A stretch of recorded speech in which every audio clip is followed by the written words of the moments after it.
Hello my friends. Greetings to all Hearthstone adepts.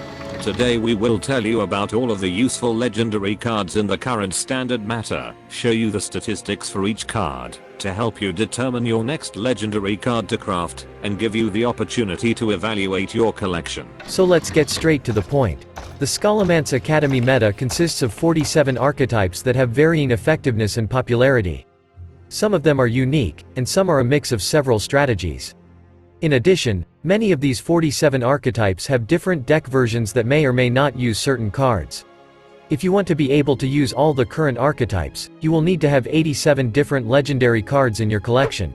To determine the best cards, we created a list based on three main criteria: the popularity of the card, the average win rate of decks throughout the month in which the card was used, and versatility. We have put in a huge amount of effort into this, and we hope you find this video helpful. Let's get started. We'll start with the worst of the best cards. Supreme Archaeology is only used in Quest Warlock. The archetype's average win rate is only 43%, with slightly over 0.5% popularity. Valdris periodically disappears from the meta game, then reappears. The card has a very low efficiency in Standard. In Wild, Valdris feels much better. Terran Gorefiend is gradually losing popularity. The card has almost completely disappeared from the meta. Barista Lynchin is another card that is slightly more useful in Wild mode. The best times for Swamp Queen Hagatha are far behind. The card is on the verge of extinction in both Standard and Wild modes. Zeraku the Warped is another hand Warlock only card. Blood Mage Thalmus is unexpectedly at the bottom.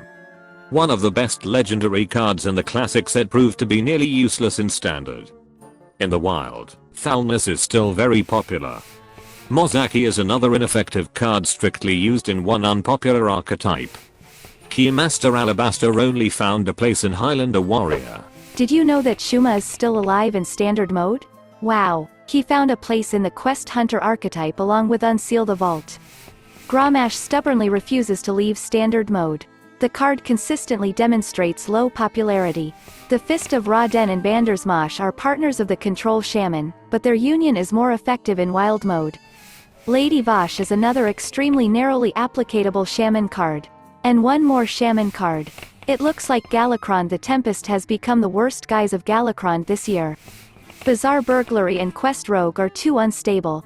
The archetype shows the same results in both Wild and Standard modes. Dragon Deck's popularity is unlikely to return. The final resting place for Friskindler Roost is Big Druid. Nethrandamus is only good in the Token Demon Hunter archetype. Colossus of the Moon is a fairly effective card in some versions of Big Warrior, but it is not the main card in the archetype. Zixor and Varanus have high efficiency in both modes, but at the same time they have low popularity. Even Dragon Hunter doesn't use them in all versions of decks. Corrupt the Waters has low efficiency in both modes. Crag is the first card on our list to be used in multiple archetypes at once, but his effectiveness is too low. In Wild mode, the card has a much higher win rate. Canrathad Aben Locke is good in some versions of Zoo. In Wild mode, this card is much more important to the Warlock. Dark Pharaoh Tekun has good performance in some versions of Galakrond Warlock. Magtheridon is an indispensable card for Control Demon Hunter. Unfortunately, the popularity and effectiveness of the archetype is not that impressive. The first neutral legendary weapon has become quite popular among mages. In Wild mode, the card is more popular and more effective. Akama and Lillian are other rogue cards that are used in some versions of the stealth archetype. A few words about Galakrond Rogue. The archetype has almost completely lost its former popularity and became a tier 3 deck. In the past, one of the best cards now has become almost useless. Madame Lazul couldn't find her place in the meta for a very long time. Everything changed after the April rotation. The card is now used in some popular versions of the Galakrond Priest, but this is still an optional card. A few words about cards for Highlander Mage. The archetype still remains one of the most popular, and at the same time, one of the most expensive, but unfortunately the Magician's efficiency in the current meta leaves much to be desired. Galakrond the Wretched is another form of Galakrond that is rarely used, although Galakrond Warlock is the most popular archetype of Gul'dan. Next in line is Chenvala. The card is used in some popular versions of the Small Spell Mage archetype. Dinotamer Bran is an optional card for some versions of Dragon Hunter, and an almost indispensable card for Highlander Hunter. King Phaeris can sometimes be found in popular versions of Guardian Druid. A few words about Malygos Druid.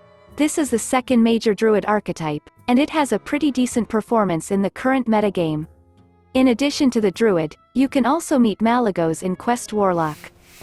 Headmaster Kel'Thuzad is also gradually losing popularity. In wild mode, less than 0.5% of decks use this card. Mindrender Alusha has begun to fade from priest decks in standard mode. In the wild, the card is still one of the best for priests. Shadow Jeweler Hanar is still very relevant for the Secret Rogue and Quest Rogue. The Lurker below turned out to be quite a versatile card for Shaman decks, but unfortunately all these archetypes are ineffective. The same goes for Instructor Fireheart. The card is well suited for various Shaman strategies, but all of them are not popular and are not very effective.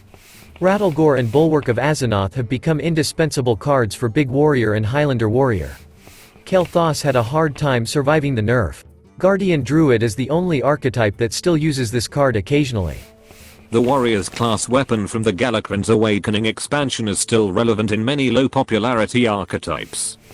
Captain Greenskin is another classic card that is good in both standard and wild modes. Morozon the Infinite has become a very important card for Galakrond Priest. Edwin Vancleef is still the best class card in the classic set. He remains an important companion for rogues in many archetypes. Reno the Relicologist is the main card of Highlander Mage. It is used in absolutely all popular versions of the archetype, unlike the 3 cards we talked about earlier. Galakrond and Blastmaster Boom remain quite popular due to the high popularity of Bomb Warrior in the current meta. Archmage Vargoth has become a very important card for the priest. The card has very good performance in both modes. Kargath Bladefist is a fairly versatile warrior card that has good potential in standard mode. Siamat is the perfect card for a lot of control decks. Let's talk about priest cards. Mindflayer Karj is a very flexible and important card for most of priest archetypes. Katrina Muerte is another very important card for priest's resurrect strategies. The priestly version of Galakrond has become the basis for many different strategies. Soul Mirror is used in these decks. Despite its modest efficiency, the card is incredibly popular. Alexstrasza is the best card in the classic set. It should definitely be in the collection of every Hearthstone collector. This free card is used in half of the Demon Hunter decks in standard, and in 1/3 of decks in wild mode. Lord Berub found a place in many popular versions of the warrior archetypes in both the standard and wild modes. Ross Frost Whisper is highly popular and effective for both the mage and the shaman in standard. Dr. Krastanov is a great alternative to Captain Greenskin, and a powerful add-on tool for your weapon deck. Speaker Ghidra has firmly established itself in the best strategies for both the druid and the shaman. Lorekeeper Polkilt has taken an important place in the meta of both modes. I can't believe Deathwing is so high on our list, but this card is more popular than ever. The overwhelming majority of warriors use it in different archetypes. Taking advantage of the synergy of soul fragments has become a productive strategy in standard mode. In wild mode, this strategy is almost useless. Let's take a very quick look at legendary paladin cards. The paladin has only 2 archetypes, both of which are extremely effective. Murgurgle is a very good and flexible card that is currently only used in the Murloc Paladin archetype. These next 2 cards are for the second archetype, Pure Paladin.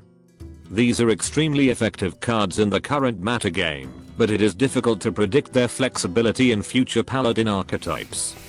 Evocation is one of the best cards for the mage, which most likely will not lose its relevance until the rotation. Dragon Queen Alexstrasza is an extremely important card for a large number of different standard and wild archetypes. The only drawback is that most of the decks that use this card are very expensive.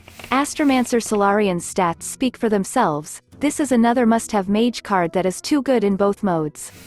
It looks like Kayn will stay with Demon Hunters for a long time, unlike Metamorphosis, which has completely disappeared from popular versions of decks. Jandis Baruv gives a huge advantage to mages and rogues. The ability to get 3 minions at once for just 5 mana turned out to be too good. This is the most popular legendary card in the new set. By the way, don't miss our video about the worst Scholomance predictions. In it, you will learn about the cards that had false hopes, and about the cards whose popularity came as a surprise to the streamers. Dragonbane is incredibly good in two of the most important hunter archetypes. Everything is extremely simple here. Kronk's Dragonhoof is an indispensable card for any Galakrond deck. Ysera Unleashed is the most popular and effective class card in the current metagame. All Druid archetypes use it except Gibberling. If you are a Druid player, this is the must-have card for you. In Wild mode, the card is also very useful. No surprises, Zephrys came first. In the current metagame, the card is not as popular and effective as it used to be. Zephrys's secret to winning is its utility across a wide variety of classes and archetypes, although his main flaw is still with him. Most of the decks in which it is used are too expensive for beginners, and some of them are not available even to free-to-play veterans. As you can see, in the current meta there is a wide variety of different strategies that require a huge amount of legendary cards. But you don't need all of these cards to have fun and play effectively. We asked viewers to rate the level of satisfaction with their collection of legendary cards from the Scholomance Academy. On average, the level of satisfaction was 56%. Only 8% of players were completely satisfied with their collection. Now we want to get an impression for your collection of legendary cards as a whole. We have created a poll in our community tab. Please go to the page and leave your vote. As always, we want to express our infinite gratitude to our patrons. Dear friends, your support is incredibly important to us. Thank you very much for continuing to help us. Alright, that's all for today. Thank you for being with us. And special thanks to Chris for text editing. We will meet in new videos. Good luck.